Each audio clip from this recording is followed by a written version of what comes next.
Cabildeo presenta La Entrevista con Roxana Lizárraga.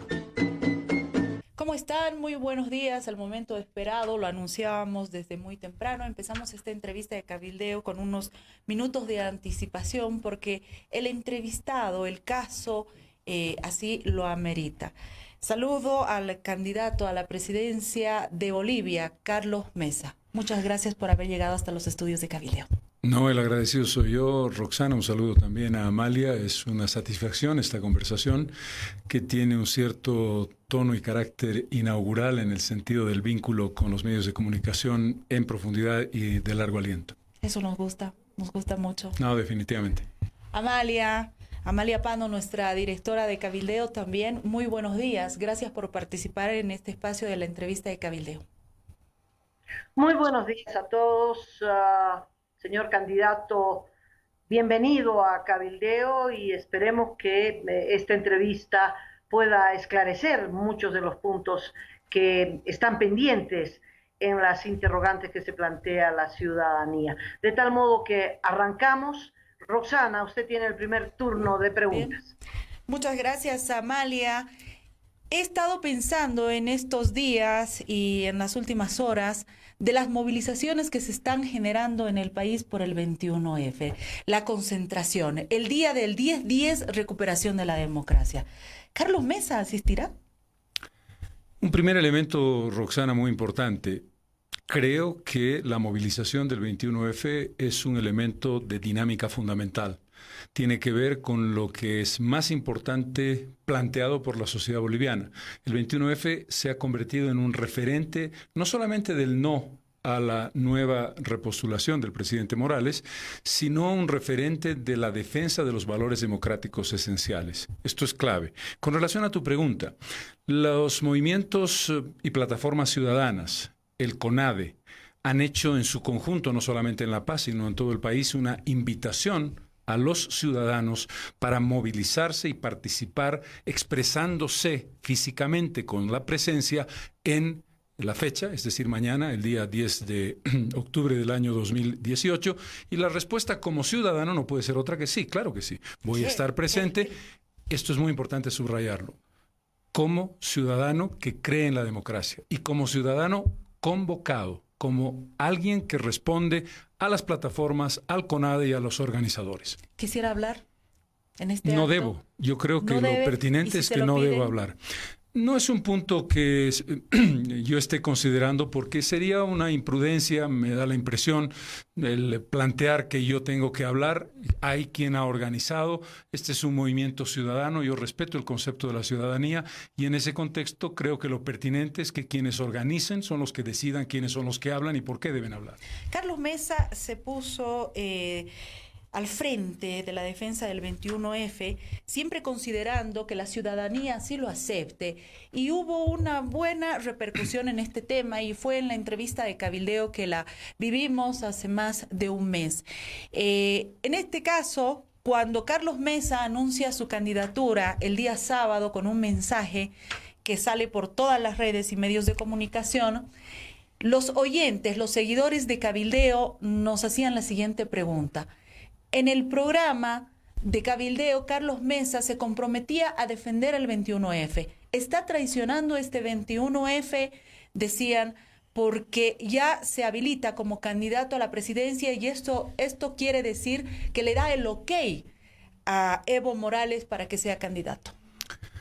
Yo respondería diciendo que la primera prioridad en la que he pensado cuando estoy refiriéndome al 21 de febrero, es el mandato que cada uno de nosotros tiene del 21 de febrero. En mi caso, por la naturaleza de lo que yo represento y por la potencialidad que yo puedo plantear como respuesta al país, creo que la respuesta correcta es el haber planteado mi candidatura.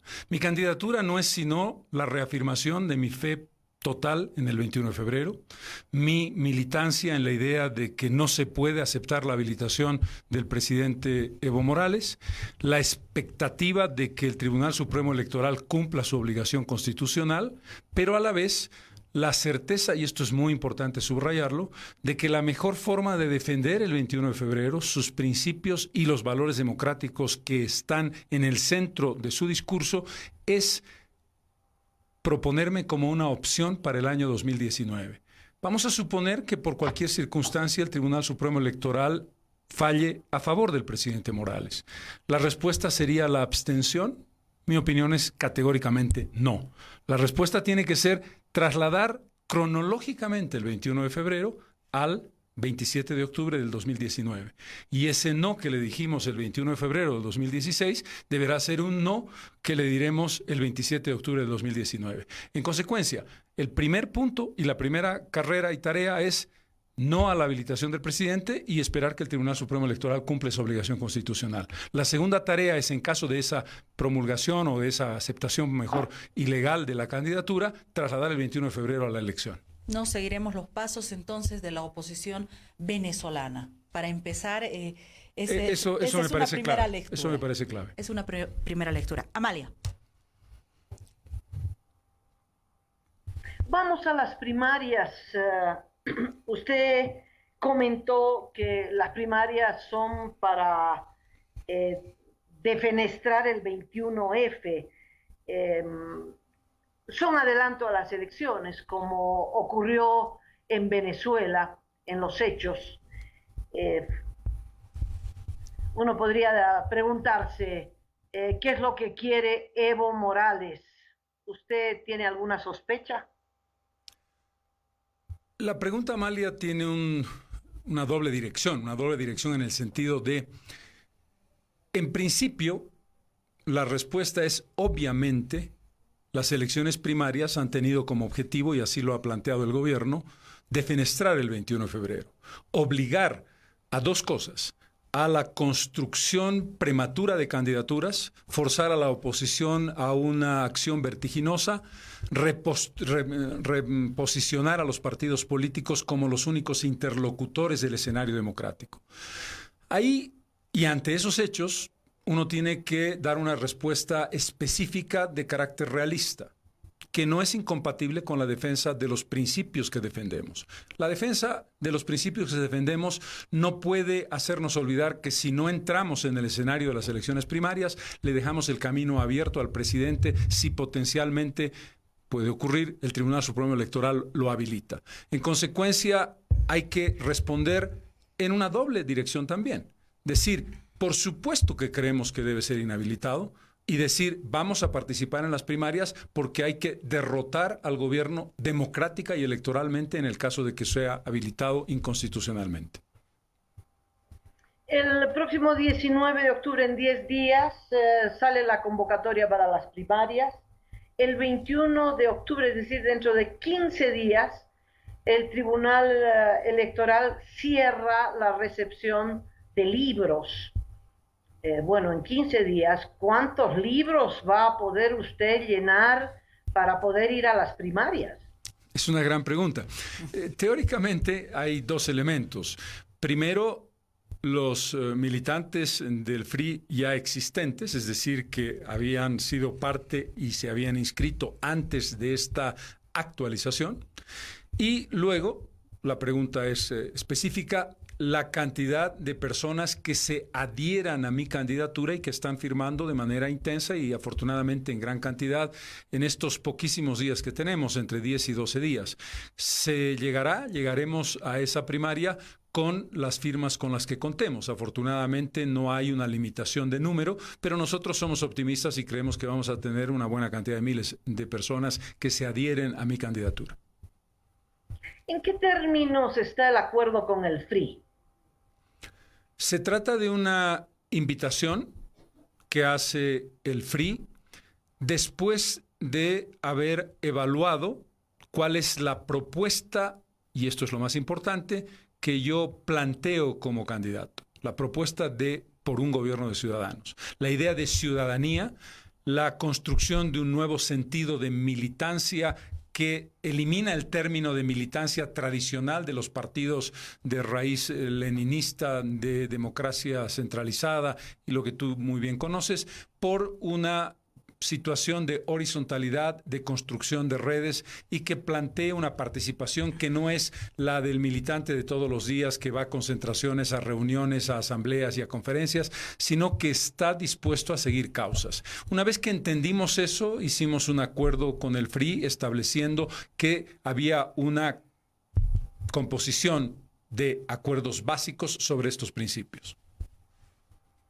El 13 de noviembre, en el cronograma del Tribunal Electoral, se tienen que presentar las alianzas. Carlos, cuando usted cierra el acuerdo con el FRI, ¿ya estaba charlando con demócratas y con Solvo? No en lo inmediato, Amalia. Habíamos tenido hace varias semanas cuando yo todavía no había establecido la decisión de ser candidato, y esa es una decisión que he tomado en los últimos días. Tuvimos conversaciones que no podían ser entendidas como diálogo vinculado a un acuerdo por la naturaleza de mi posición de entonces. En consecuencia, todavía no hemos iniciado conversaciones, pero la idea es abrir un espacio de diálogo amplio con todos aquellos partidos políticos, todas aquellas organizaciones sociales, pueblos indígenas y especialmente, muy especialmente, plataformas y grupos ciudadanos que crean que vale la pena un acuerdo y la construcción de una alianza. De acuerdo a las encuestas, la última de Página 7, las alianzas, no importa con quién, no le aportan mucho. No le aportan mucho al resultado electoral. Sin embargo, Carlos Mesa cree que es importante la unidad, que para unos es vital y que para otros, al revés, hay sumas que restan, decía Quiroga Santa Cruz. Sí, es una buena pregunta. Una buena pregunta que tiene de contenido esencial la palabra unidad. Yo creo que la idea básica es mostrar una voluntad abierta que tiene los límites lógicos que debe tener cualquier propuesta de carácter político en una elección, es decir, el mínimo denominador común de defensa de valores democráticos, de comprensión de la nueva idea de participación ciudadana, de la idea de la horizontalidad y de la idea de los desafíos de un shock democrático. Además, habrá que irlo precisando, y este es un tema que está en construcción de propuestas específicas en otros ámbitos económico y social, por ejemplo. En ese contexto es que hay que decir, uno tiene que estar abierto a esa construcción. Tú has dicho muy bien, hay sumas que restan. Esto no plantea ningún prejuicio de entrada, pero plantea con claridad la comprensión de lo que representa cada organización, pequeña, mediana o grande, en su propia trayectoria histórica, en su propia propuesta de presente y futuro.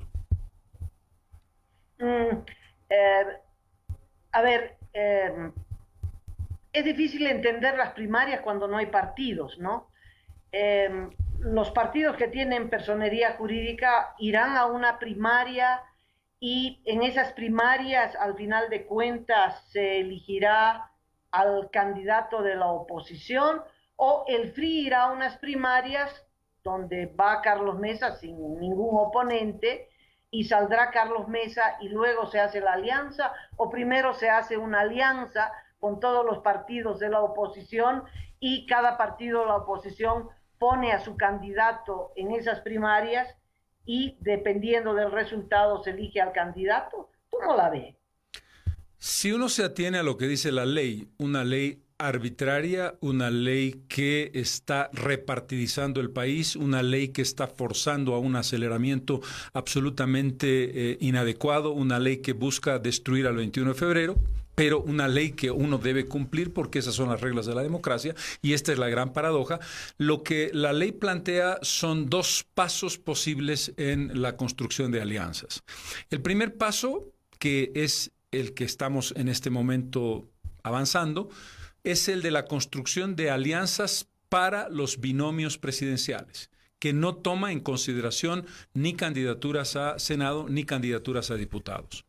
Esos binomios son binomios definitivos, es decir, en el momento en que tú inscribes el binomio y realizas la elección primaria en tu partido o en tu alianza, puedes ir como partido solo a las primarias que están vinculadas a los binomios, o puedes ya construir una alianza de modo que el binomio vaya ya como parte de la alianza de un partido, dos, tres, y además de manera, creo yo, aunque no esté legalmente reconocido, con plataformas ciudadanas que puedan adherirse con su propio proyecto que tú aceptas, aunque formalmente en términos legales no puedan participar. Una vez que has llegado a la decisión de ir a una elección primaria, sea como partido o sea como alianza, se conforman los binomios que son definitivos. Esos binomios no pueden modificarse para las elecciones generales, salvo muerte, enfermedad o no cumplimiento de los requisitos constitucionales. Por lo tanto, ya no te puedes bajar del binomio y decir, ok, ahora me alío con otro binomio, porque entonces estás dejando tu binomio suelto que va a seguir en la papeleta y no lo vas a poder eliminar. ¿Cuál es la segunda fase? Puede ocurrir que partidos que no hayan participado en las primarias, sobre todo piensa en agrupaciones de pueblos indígenas o agrupaciones de carácter local que quisieran sumarse a una alianza o a un partido que ya tiene un binomio establecido habiendo ganado las primarias para la definición de listas de senadores y diputados. Ese es el camino que establece la ley. Bueno, ¿y usted ya pensó quién va a ser su acompañante en el binomio? El concepto tiene que ser respondido sobre la base de si tú quieres construir una alianza o no. Si esto es así y yo tengo la intención de establecer diálogos que están abiertos tanto porque recibimos la demanda o porque la proponemos, el planteamiento preexistente de un binomio ya definido creo que no es el paso más adecuado en un momento a 3 o 4 días de haber propuesto mi candidatura. Es pieza de negociación. No necesariamente pieza de negociación, es pieza de análisis para establecer un punto de base de diálogo. Esto tendrá que establecerse y tendremos que establecerlo, y yo lo voy a establecer en los próximos días cuando comencemos esa construcción de acercamientos que pueden considerarse diálogos. A ver, más clarito, ¿quiere una alianza con demócratas y Solvo? No, más clarito, Amalia, no puedo ser, y sería una imprudente que lo fuera, porque eso estaría marcando una acción pública o una decisión pública de lo que voy a hacer, lo que establecería susceptibilidades o presunciones, o diría, solamente con este y no con este otro. Lamento no poder responderte esa pregunta. Esto sí, bien clarito. Si el Tribunal Electoral habilita a Evo Morales, a pesar de los pesares, igual usted sigue en carrera electoral. La respuesta es muy clara. La he dado hace algunos minutos a Roxana y el concepto es este. Queremos derrotar a un gobierno que lleva y que llevará cuando termine 14 años ininterrumpidos con una propuesta agotada, con un sistema que está destruyendo la democracia, con una justicia destruida, con unos poderes que no tienen independencia alguna y con un camino absolutamente inadecuado en asuntos claves como medio ambiente, por ejemplo. La respuesta es sí de mi parte. Para lograrlo, la abstención es absolutamente inaceptable. En esto quiero ser absolutamente claro. Es precisamente, y lo decía Roxana, vamos a trasladar el 21 de febrero al 27 de octubre del año 2019. Sería una acción suicida desde el punto de vista democrático no presentarse a una elección que confronte al presidente Morales en el hipotético caso que esperemos no se produzca de que sea habilitado ilegalmente. Roxana, su turno. Sí, yo he quedado con algunas dudas. Si bien no quiere revelar las negociaciones, Carlos Mesa, no quiere decirnos quién puede ser el candidato a la vicepresidencia, ¿es mujer? ¿La elección es por una mujer? Va a ser una insistencia, Roxana, estéril. No va a lograrse que yo responda si es mujer, si es hombre, si va a tener 45 años, si va a ser indígena, si va a ser... ¿Por qué? Porque la lógica de una acción política tan compleja como la que yo estoy enfrentando, a la vez tan extraordinariamente estimulante, me obliga a tener la prudencia necesaria para no responder a los 3 días de haber presentado mi candidatura ningún dato ni remotamente posible para acercarnos al perfil y el identikit del o la candidata. Debería ser mujer, le doy un consejo. Es un muy buen consejo, es un extraordinario consejo que te agradezco mucho y lo tomo muy en serio. Bueno, el FRI, cuando ustedes hacen el acuerdo con el FRI para presentarse a la candidatura presidencial, ¿le da una carta libre o hay algunos puntos que se deben respetar para las negociaciones? Los puntos en común tienen que ver con los valores fundamentales de defensa de la democracia, tal como la entendemos a través de la idea de la ciudadanía y a través de la idea del shock democrático que debe recuperar la justicia, que debe lograr la identidad muy importante de que los ciudadanos contamos, que nuestra palabra y nuestra soberanía es algo básico que tenemos que llevar adelante de manera clara desde la lógica del respeto del Estado que está representado por el presidente y su poder ejecutivo. ¿Cómo se ve el Carlos Mesa del 2005 al Carlos Mesa del 2018? Con una identidad de valores, con una lógica igual desde el punto de vista de mi fe y mis creencias fundamentales en la democracia, con una idea clara de lo que fue el respeto a los derechos humanos y con una fortaleza desde el punto de vista del aprendizaje político. Yo creo que la diferencia tiene que ver con la experiencia de lo que representa la política, con la experiencia de lo que representa la construcción de un espacio que sea viable desde el punto de vista de su concreción y desde el punto de vista de lograr los objetivos que uno tiene. Muchos de los cuales conseguí durante mi presidencia, que duró 2 años, pero otros no los logré precisamente porque no tenía el expertise, por llamarlo así, político suficiente en ese momento. Pero tampoco el partido. Y ahora lo tiene. Y con un partido creo que un gobierno es diferente. No, definitivamente. Cuando uno tiene que construir una propuesta que logre llevar adelante un programa, necesita fortaleza para lograr el poder y para administrarlo democráticamente. Y eso no puede construirse si uno no tiene una base político-partidaria, que es además el mecanismo imprescindible del cual uno no puede escapar y necesario, por otra parte, que plantea la Constitución.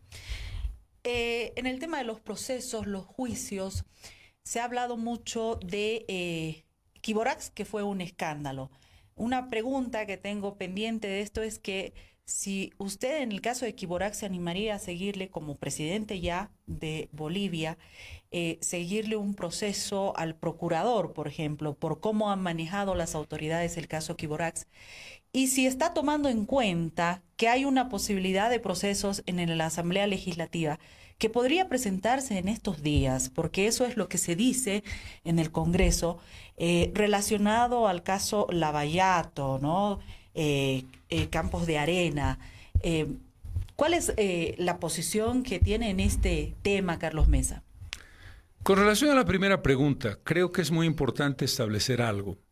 Yo como ciudadano voy a hacer todo lo que tenga que hacer para que se haga efectiva una acusación contra quienes yo considero que son responsables y culpables del desastre de defensa y los 42.6 millones de dólares que se ha pagado a Equivorax.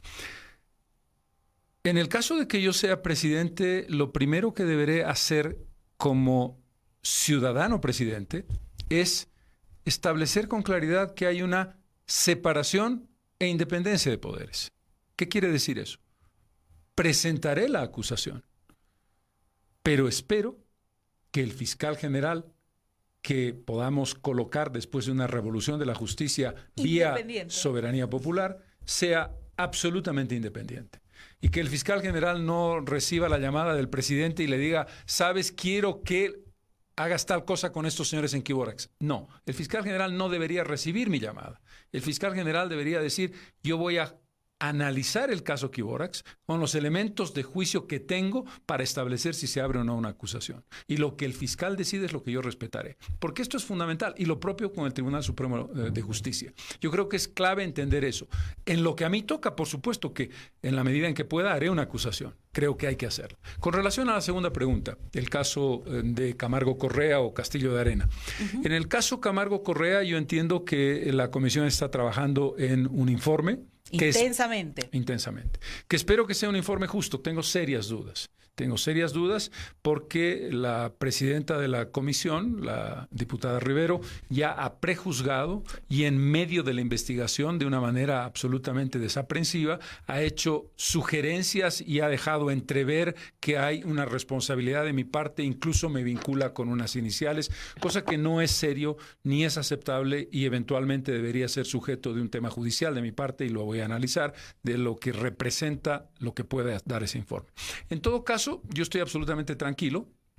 Y si se plantea una acusación de cualquier naturaleza, no tengas duda, Roxana, que voy a actuar con la misma firmeza y con la misma intensidad que lo he hecho en el caso Quiborax. Yo no voy a permitir que se planteen acusaciones, y no desde el punto de vista no voy a permitir por hacerme al interesante. No, no, no. Tú sabes que en el caso de Quiborax yo no he respondido haciéndome a la víctima y diciendo me están acusando porque quiero o no ser candidato. Aquí lo que haré es establecer respuestas claras y concretas que demuestren, si se produjera el caso, que yo no tengo absolutamente responsabilidad alguna y que, por el contrario, volvemos otra vez al tema, habría que plantear preguntas a nuestros sucesores que tuvieron que ver con la concreción de los contratos y al propio presidente, sobre todo al presidente Evo Morales, que fue quien desarrolló los desembolsos de todo el proceso de construcción de los tramos que están siendo investigados y que curiosamente la comisión no está investigando. Es decir, es notable que hay tres procesos, tres gobiernos que han tenido que ver con el tramo carretero y se investiga a dos gobiernos y al tercero no se lo investiga. ¿Por qué? Porque a la comisión le parece prudente no hacerlo, lo cual yo creo que de entrada ya muestra una insuficiencia inaceptable. Por eso la carta a la señora Teresa Morales pidiendo que transparente sus cuentas. No, debo confesarte que no tenía que ver nada con Camargo Correa. Tiene que ver con una voluntad democrática. Si yo quiero mostrar que aspiro a un cargo, debo ser transparente en lo que he hecho económicamente, y le he pedido a la directora de la Unidad de Investigaciones Financieras que elimine el secreto bancario en todo tiempo, no de los últimos 5 años, ni de 2, ni de 3.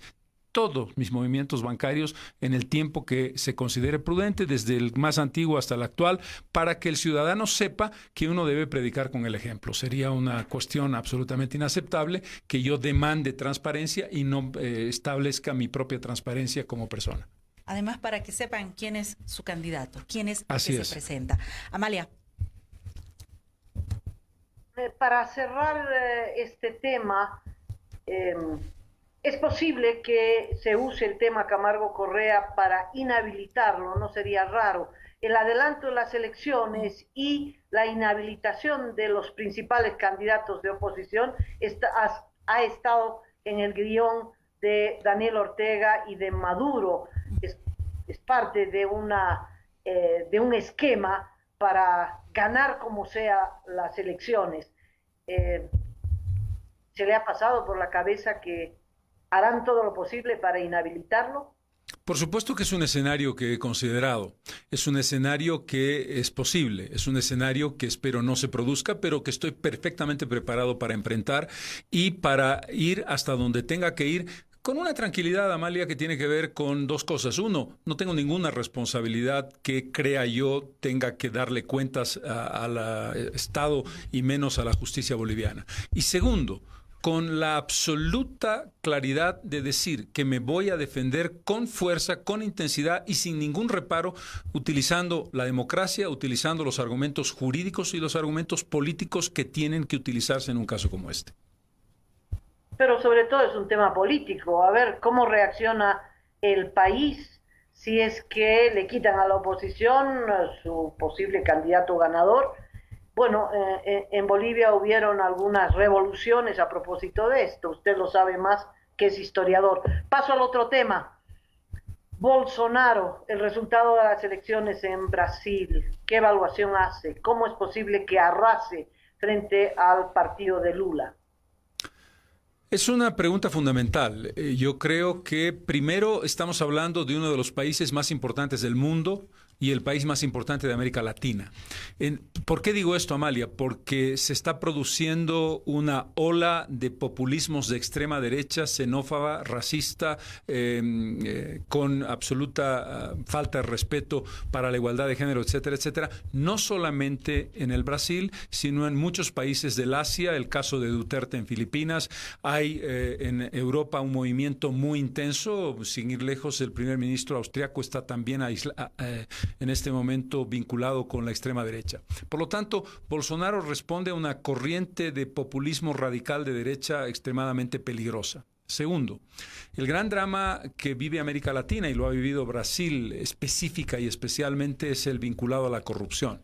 Y la respuesta de la ciudadanía al tema de la corrupción se ha vinculado con el rechazo a los partidos políticos. Y uno de los más importantes partidos políticos del Brasil es el PT. Pero además ese rechazo a los partidos políticos tiene que ver con la idea del outsider, que sería en inglés el que está fuera de juego y que está fuera de los partidos políticos y que tiene un discurso a lo Trump. Me había olvidado del más importante populista de derecha que está gobernando nada menos que el país más importante del mundo. Por lo tanto, es primero una preocupación, pero segundo, una comprensión de que los fallos de los partidos políticos y el nivel muy significativo de corrupción están generando respuestas que están yendo por el lado que uno no esperaba. No esperaba la posibilidad de una acción como la de Bolsonaro. Yo todavía tengo la esperanza de que ese 45% que ha conseguido en las elecciones sea su tope y que no pueda conseguir los 5 puntos y un poquito que necesitaría para ganar la segunda vuelta, pero es una esperanza. Sí, parece, a pesar de su esperanza, que Bolsonaro podría ser el próximo presidente del Brasil, y con ese facho hay que negociar el gas. ¿Qué le parece? Me parece una pregunta complicada. Por cierto, eso le va a tocar al presidente Morales, porque como tú sabes, Amalia, el año 2019, cuando él todavía siga siendo presidente, se tiene que renegociar el contrato del gas con el Brasil. Va a ser muy complicado porque además me da la impresión de que no va a haber una sintonía, aunque uno nunca sabe, a veces los extremos se tocan. Pero en este caso la pregunta es pertinente. Va a ser, si gana Bolsonaro, con él, con quien Bolivia y en particular el gobierno del presidente Morales va a tener que negociar el nuevo momento del gas boliviano que termina en 2019, a mediados del 2019. Algunas, no sé si en plural, pero una en particular, una plataforma en Bolivia, tiene un vínculo político con Bolsonaro, son los, parece, más radicales defensores del 21F y también los opositores a su candidatura. ¿Cómo lidiar con la ultraderecha en Bolivia? ¿Es preocupante? Todo movimiento ultra es preocupante de sí, porque muestra intolerancia, muestra la imposibilidad de cualquier tipo de negociación y muestra siempre la tendencia a acercarse a la violencia en cuanto aquello que defienden no es aceptado por el conjunto de la ciudadanía. Dicho esto, creo, y creo que no me equivoco, que los movimientos ultras son francamente minoritarios en el país. Yo creo que Bolivia tiene, en términos generales, en su ciudadanía, posiciones que están, si se pudiera utilizar, tengo dudas sobre los términos izquierda y derecha, más hacia el centro izquierda que hacia cualquiera de los extremos. ¿Quién es el pasado en el país? ¿Usted, Evo Morales, las dictaduras militares ahora reivindicadas por Bolsonaro? ¿Quién es el pasado? Cuando se habla de pasado hay que hacer un distingo muy importante, Amalia, que es el concepto a veces equívoco de lo cronológico. Desde el punto de vista cronológico, podrías decir que una persona que tiene más de 50 años es parte del pasado, o más de 60 años es parte del pasado, y probablemente algo de verdad hay en ello. Podrías decir, todos aquellos que en un punto de quiebre, vamos a decir 2003 o 2006, que estuvieron en política o que estuvieron en acción sindical antes de ese periodo son el pasado. Y eso sería incorrecto, porque aquí no estamos haciendo una evaluación de presente, pasado y futuro cronológica, sino en función de la propuesta que tienes, de lo que has hecho y de las posibilidades de oferta de futuro que tú tienes. ¿Quién es el pasado? Aquel que no tiene la capacidad de entender el presente y proponer un futuro distinto. Y en ese sentido no me cabe la menor duda de que el gobierno del presidente Morales y el propio presidente son el pasado. Son el pasado porque hicieron lo que tenían que hacer. Muchas cosas muy mal, muchas cosas regular, algunas cosas bien, y algunos cambios trascendentales que son significativos y que no tiene uno por qué no reconocer. Algo que me parece clave aquí, Amalia, es establecer el distingo entre lo que es una campaña política en la que tú tienes que enfrentarte con alguien, pero la descalificación por la descalificación a mí no me gusta. En ese sentido, creo que el gobierno del presidente Morales y él mismo es pasado. Bolsonaro y el caudal electoral 46%, creo que, ya no me acuerdo la cifra, pero es escalofriante, 40 millones de ciudadanos del Brasil han votado por él. Es evidente que es un voto castigo al partido de Lula, a la corrupción, en fin. ¿Espera usted un voto castigo en Bolivia? Más allá de lo que yo espere, es un hecho objetivo. Hay obviamente un voto castigo. En toda elección hay un porcentaje de voto castigo porque hay un porcentaje de la población que considera que debe decirle no a quien ha gobernado. Ahora, el voto castigo tiene diferentes matices y en el caso de Bolivia estamos viviendo una polarización muy importante. Hay una polarización que inevitablemente llevará al voto castigo, pero espero que seamos capaces de lograr un voto propuesta que tiene que ver con una combinación. Por supuesto que cuando me presento como candidato creo que un elemento clave, es decir, la candidatura del presidente Morales es ilegal. Y el voto castigo más importante para el presidente Morales debe ser aquel que le diga: usted no puede, no debe, no tiene el derecho de burlarse del voto popular como lo hizo con el 21 de febrero del 2016. Ahí hay un voto castigo sin ninguna discusión. Pero tenemos que plantear un voto propuesta, un voto que diga: ok, hay vida, hay futuro después del presidente Morales. ¿O es ingenuidad o simplemente un apostar a una esperanza pacífica? Pero muchos no creen, y una parte de mí no cree, que Evo Morales reconozca el resultado electoral, en fin, que entregue la banda presidencial, que no sabemos en qué estado estará, pero que si pierde va a pasar lo mismo que con el 21F. La apuesta que yo tengo que hacer como demócrata que soy, que cree firmemente en la democracia, es que debo ganarle electoralmente al presidente Morales, y si le gano democráticamente al presidente Morales, debo recibir de manera democrática, a través de los mecanismos constitucionales establecidos, el mando presidencial, si esto ocurre. El esperar o el presumir o el generar una hipótesis que puede uno considerar analizando el comportamiento personal y la forma de ser del presidente, no creo que sea pertinente porque plantearía un prejuicio que yo no debo tener. Puedo pecar de ingenuidad, pero yo tengo que apostar porque el fortalecimiento de las instituciones democráticas pasa por la exigencia pacífica y democrática del pueblo boliviano en el caso de un triunfo, de reivindicarlo democrática y constitucionalmente. ¿Cree en el Tribunal Electoral? Mientras el Tribunal Electoral no demuestre lo contrario, debo creer, porque fue el Tribunal Electoral el que llevó adelante y presidió el referéndum del 21 de febrero, y el 21 de febrero ganó el no, y eso quiere decir que el Tribunal Electoral actuó correctamente. Roxana, su turno. En este tema del Tribunal Supremo Electoral, he visto una publicación donde los mencionan, son los escuderos de la democracia, ¿no? Como una forma de presión. Pero podemos confiar en un Tribunal Supremo Electoral que hace algunas semanas conoció de la disidencia que tuvo en temas importantes que hacen a la democracia por parte de la presidenta, Katia Uriona, y también conociendo la renuncia de un vocal, Exeni, que aguanta todo un proceso de salud, de malestar, para lograr aprobar ciertos recursos, lograr aprobar normas que ayudan para una postulación de Evo Morales. Bajo esas bases, ¿podemos confiar en el Tribunal Supremo Electoral? Yo menciono un referente positivo, lo hice en la pregunta de Amalia, que es el 21 de febrero, y hago una crítica que coincido contigo, Roxana, que es la de la forma en que el Tribunal Supremo Electoral presentó el proyecto de ley de organizaciones políticas. Yo lo dije en un mensaje que di hace algunas semanas, yo no puedo estar en desacuerdo con las elecciones primarias como concepto, pero estoy en absoluto desacuerdo con unas elecciones primarias que requieren de una preparación de años para que se genere democracia interna en los partidos políticos, y estoy en absoluto desacuerdo en la forma en que nos han impuesto una ley de organizaciones ciudadanas, de organizaciones políticas, perdón, que el Tribunal Supremo Electoral planteó.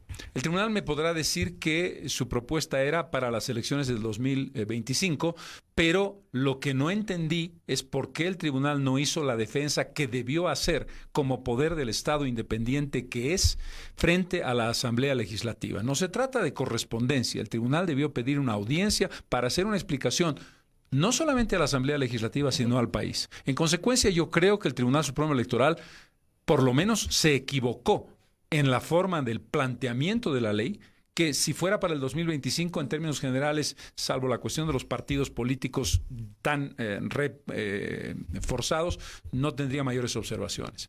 Pero, esto es muy importante decirlo, no tengo elementos para prejuzgar algo tan importante y tan sensible como la decisión que el tribunal tiene que tomar, que por supuesto tiene que ser la de inhabilitar al presidente Morales. Me nace una duda. Lo veo a Carlos Mesa como futuro presidente de nuestro país, no solamente por las encuestas, sino por todo lo que ha generado la postulación de la candidatura. Y me viene a la cabeza una pregunta que tal vez sea muy ingenua, no sé, pero se la lanzo. De ser presidente, ¿qué haría con el Palacio de Evo? ¿Qué haría con el avión presidencial? El Museo de Evo. Te voy a dar una respuesta general que espero que responda a lo particular, porque tu pregunta va a lo más importante. ¿Y qué es lo más importante? Hay que cortar de cuajo, de manera radical y espero que irreversible, las actitudes de culto a la personalidad, convertir a una persona en un dios, pretender que esa persona es perfecta y pretender que esa persona simboliza un proceso político. Eso es lo que expresa el museo que se ha hecho en homenaje al presidente Morales. Eso es lo que expresa ese espantoso edificio que está detrás del verdadero Palacio de Gobierno. Eso es lo que expresa un avión de superlujo para el presidente. Lo que hay que hacer es terminar con ello. Terminar con la idea de que una persona es un proceso político. Ya la respuesta específica, ¿qué vas a hacer con el avión, con el edificio, con el museo? Hay que hacer una evaluación porque no quiero hacer populismo, no quiero hacer demagogia. Desde luego, detestaría, en el caso de ser presidente, estar en ese edificio y espero no ocuparlo. Pero la pregunta de qué hacer con él, como no se lo puede demoler, porque eso sería también irresponsable, hay que pensar en lo que puede hacerse en función de la utilidad para el Estado y de la utilidad para la ciudadanía. Un hospital, por ejemplo, decían algunos. Amalia.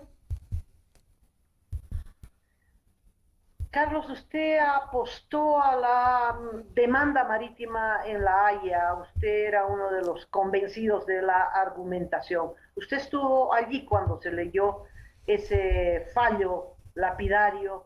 ¿Qué sintió? Un profundo dolor, Amalia, un dolor que casi es inenarrable. No te puedo decir, ha sido una de las causas más importantes que yo he tenido en lo no personal, sino en lo público en mi vida, y ha sido una causa en la que he creído y en la que creo. Y por cierto, me da la impresión, por lo que he conocido, que el alegato jurídico boliviano es un alegato serio, aunque ha sido demolido por la Corte Internacional de Justicia.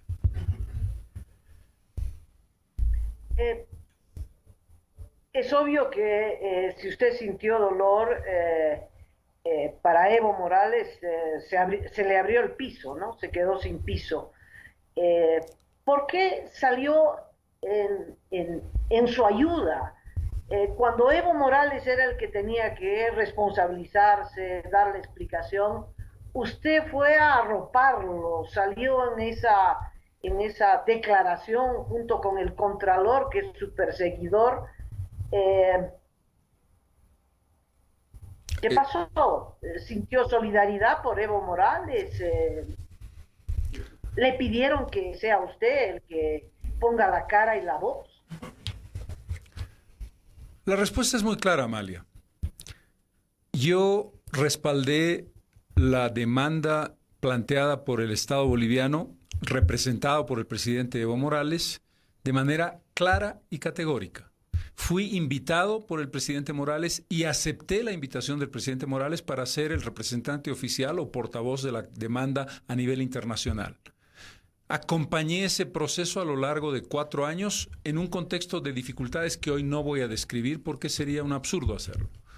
Si yo llevé adelante una acción pública de respaldo a la demanda marítima y entendí y entiendo que esto ha sido una política de Estado, en este caso circunstancialmente representada por el presidente Morales, hubiera sido inaceptable desde el punto de vista de mi obligación como persona y de mi obligación como boliviano, hacerme a un lado y hacerme al distraído en el momento más duro y en el momento más doloroso.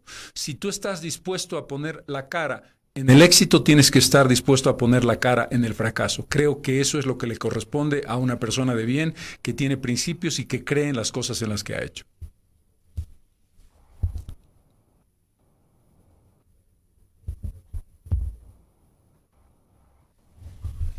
Amalia, en el mensaje que da Carlos Mesa, escuché una frase importante: gobierno de los ciudadanos. ¿Gobierno de los ciudadanos qué significa? ¿La exclusión de los municipios y de las gobernaciones? ¿Todo lo contrario? El presidente Morales el día de ayer hizo una crítica precisamente en esa dirección. El presidente Morales dijo que lo que yo estaba expresando cuando hablaba de ciudadanos era a personas vinculadas a la vida en la ciudad. El presidente Morales debiera hacer una lectura de su propia Constitución, que a veces da la impresión de que no ha leído. La Constitución Política del Estado del año 2009, que está en vigencia, hace referencia a los derechos políticos de los ciudadanos. La palabra ciudadano, que tiene que ver con ciudadanía, hace referencia a los derechos políticos y a las obligaciones políticas de todos y cada uno de los bolivianos que vivan en La Paz, que vivan en Achacachi, que vivan en Villazón, que vivan en Montero, que vivan en Riberalta o que vivan en Santa Cruz de la Sierra. La palabra ciudadano en este caso no tiene absolutamente nada que ver con una descripción de mundo rural y mundo urbano. Primer concepto.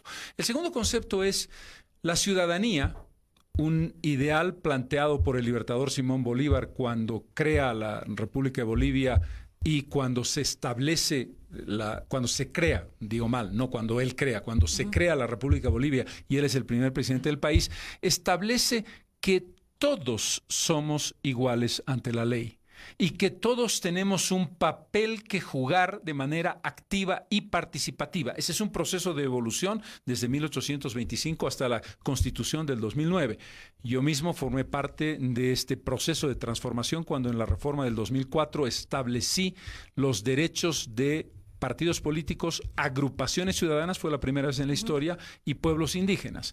Y el concepto de ciudadanía es un poco eliminar la idea de la militancia partidaria del partido tradicional por la militancia en causas, pero sobre todo por la idea de que el ciudadano, por encima de todo, su primera causa es el país cuando está trabajando en el lugar que trabaja, pero que cree en el medio ambiente o que cree en la igualdad de género o que cree en una determinada forma de administración económica, y en ese momento cuando es convocado está con uno. La idea de la ciudadanía, por lo tanto, es lo más incluyente que existe porque recupera algo fundamental, la conciencia individual, que no quiere decir individualismo, quiere decir que como parte de una comunidad que somos, tenemos ideas propias y podemos movernos por aquellas cosas en las que creemos como personas que nos incorporan en una comunidad, pequeña, mediana o grande.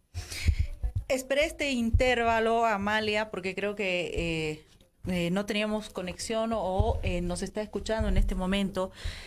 Me dicen, por favor, dentro de todo lo que hemos hablado, si llegara a ser presidente Carlos Mesa, con lo que acaba de exponer, ¿cambiaría el término república por Estado?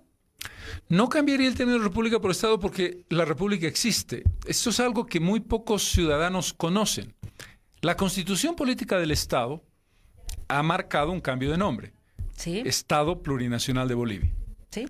El artículo 12 de la Constitución Política del Estado Plurinacional de Bolivia dice textualmente: la República de Bolivia escoge como su forma de organización política la independencia de poderes, etcétera, etcétera. ¿Qué quiero decir con eso? La República no solamente no ha desaparecido. El elemento central de la idea del republicanismo es la separación, independencia y coordinación de poderes. La res pública, el manejo de la cosa pública, marca algo muy importante, Roxana. ¿Por qué la independencia de poderes es un valor republicano? Porque se construye cuando tú limitas el poder absoluto del rey, que era quien controlaba todo, que es un poco lo que nos está pasando. El presidente Morales está empezando más a parecer a un rey que a un presidente democrático y republicano. El concepto de república establece los límites del poder. Y eso es lo extraordinario de la república. Y te digo, no es necesario cambiar nada, porque afortunadamente vivimos democráticamente, si la realidad existiera, pero en términos teóricos, en una república con poderes separados entre sí. Y invito a los oyentes a que vayan al artículo 12. Bolivia sigue siendo una república. Amalia, estábamos con el tema del mar. Creo que hubo un problema con la conexión, pero si ya estás en línea, recordar que las últimas declaraciones, por ejemplo, de el presidente de Chile, Piñera, señalaba, ¿no? Evo Morales no es un interlocutor válido para tratar la causa marítima. Y en una entrevista reciente vi al presidente Evo Morales señalar al presidente Piñera que adopta esta posición porque él necesita un peón, ¿no? Un peón que le haga caso. Por eso es que dice da esa declaración y ese mensaje. Esto es muy importante, Roxana. Dos partes de mi respuesta. Primera parte. El presidente Piñera no es quien para decir quién es interlocutor válido o no es interlocutor válido en Bolivia. El presidente Piñera puede opinar lo que le parezca y yo respetaré sus puntos de vista. Pero no va a ser un presidente de Chile el que le diga a Bolivia quién es su interlocutor válido o inválido. Primera parte de la respuesta. Segunda parte de la respuesta. Quien va a decidir la interlocución de Bolivia para con Chile será el pueblo boliviano. Seremos nosotros que con nuestro voto decidamos quién creemos que es el mejor interlocutor, no solamente para nuestra relación con Chile, sino para conducir las relaciones exteriores del país.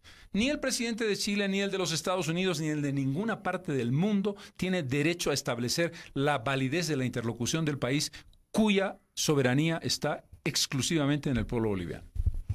Amalia. Bueno, cerrando el tema del mar, ¿cómo están las relaciones de Carlos Mesa con Evo Morales? Yo le preguntaba cuando se cortó un poquito el internet, Sí. Después del fallo, ¿qué le dijo a Evo Morales? A usted, que le agradeció su gestión, lo despidió, ¿cuál fue el diálogo entre ustedes para que usted se siente a su lado y dé las explicaciones del caso, cuando en realidad era Evo Morales el que tenía que dar esas explicaciones? Esa relación entre usted, Evo Morales y el mar de por medio. Una precisión, Amalia. Quiero recordarte que el momento oficial del mensaje del Estado boliviano lo dio el presidente Morales en las afueras del Palacio de la Paz en la ciudad de La Haya. En esa presentación que duró unos pocos minutos, el único que habló fue el presidente Morales. Estábamos a su lado el agente Eduardo Rodríguez, el expresidente Jorge Quiroga y yo como vocero de la causa de la demanda marítima. No hablé ni una sola palabra. La declaración oficial no la hice yo, la hizo el presidente Morales. Y como ya te respondí, las razones por las que estuve a su lado. Debo decirte que no tuve ninguna reunión personal, individual, entre él y yo en la ciudad de La Haya con el presidente Morales. Tuvimos un almuerzo, el conjunto de la delegación, estuvimos unas 15 personas que estábamos, aproximadamente, puedo estar equivocado en el número exacto, que estábamos en el salón donde se leyó el fallo por parte de la delegación boliviana, y luego tuvimos una reunión colectiva en la Embajada de Bolivia en La Haya, donde tanto el presidente como el ministro de Relaciones Exteriores, el agente, yo mismo, el expresidente Quiroga, el expresidente Vildoso y los abogados estuvimos reunidos. Comprenderás que es una conversación que tuvo que ver con elementos de análisis post-fallo que no creo que sea prudente expresar en detalle absoluto. Pero en cuanto a tu pregunta, no tuve ninguna conversación personal más allá del saludo cuando nos despedimos, cuando el presidente dejó la embajada para irse al aeropuerto y volver a Bolivia. ¿Usted recibió alguna remuneración por los servicios de ser el vocero de la causa marítima? Cero absoluto, cero, cero de cero. Lo único, obviamente, que cuando viajé representando al país, me pagaron los pasajes, me pagaron el hotel y me pagaron las comidas. Pero desde el punto de vista de remuneración fue cero, y además esa fue la condición básica que yo puse. Puse dos condiciones. Una condición que no recibía salario alguno por una razón fundamental, Amalia, porque yo recibo una pensión como expresidente del Estado. Sería un abuso de mi parte el que además tenga que recibir un pago por un trabajo que ya estoy recibiendo como expresidente en función del cargo que he ocupado. Y la segunda, que no quería ninguna oficina del Estado ni ocupar ningún espacio público, y utilicé mi oficina privada, que por supuesto pago yo. Dos últimas preguntas y cerramos la entrevista. Se nos acabó esta hora. Con una sensación de que pasó muy rápido. ¿A qué le teme Carlos Mesa? Lo decía el presidente Roosevelt en los años 40, cuando estaba Estados Unidos en guerra. A lo único que uno tiene que temerle es al miedo. Algo que parece básico, ¿cómo se escribe su nombre? ¿Esa D es de Diego? ¿Se inventó el D? ¿Le da más chic? No, ha sido, ¿sabes? Es una complicación, de verdad. Yo mismo he generado una gran confusión.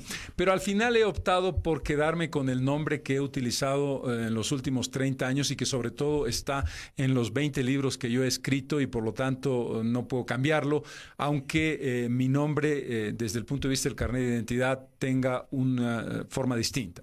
¿Cuál es el nombre que yo utilizo? Carlos D mayúscula punto Mesa Gisbert. La D mayúscula punto es por mi segundo nombre, que es Diego. Debería utilizar Carlos D. punto o Carlos Diego de Mesa, porque mi apellido, el apellido que he heredado de mi padre, es Carlos Diego de Mesa Gisbert. El D, E con minúscula, no con mayúscula. Pero después de un largo debate que hemos tenido para cómo me voy a presentar públicamente, ya no quiero generar más confusiones, lo mantengo como tú lo conoces con los años que hemos trabajado juntos, es Carlos D. Mesa Gisbert, aunque haga alguna alteración de lo que es mi registro en el carnet de identidad. Bueno, Carlos, muchas gracias por esta entrevista. No puedo estrecharle la mano, pero estiro la mía simbólicamente. Muchas gracias por haber a ti, Amalia, estado en Cabildeo. Esperemos seguir los próximos acontecimientos apasionantes y decisivos en esta historia que tiene su dramatismo acá en el país, y que espero termine con una página muy importante, una página de la reapertura de la democracia, y que usted pueda reconstruir la democracia y sus instituciones en el país. Muchas gracias otra vez. Muchísimas gracias, Amalia. Gracias de verdad. Roxana, muchísimas gracias. Ha sido un privilegio estar por segunda vez con ustedes y ojalá que haya sido útil para comprender muchos de los elementos y de los aspectos que me impulsan a ser candidato. Muchas gracias, Carlos. Tenemos más en Cabildeo. Muchas gracias también le decimos a nuestra directora Amalia Pando. Cabildeo presentó la entrevista con Roxana Lizárraga.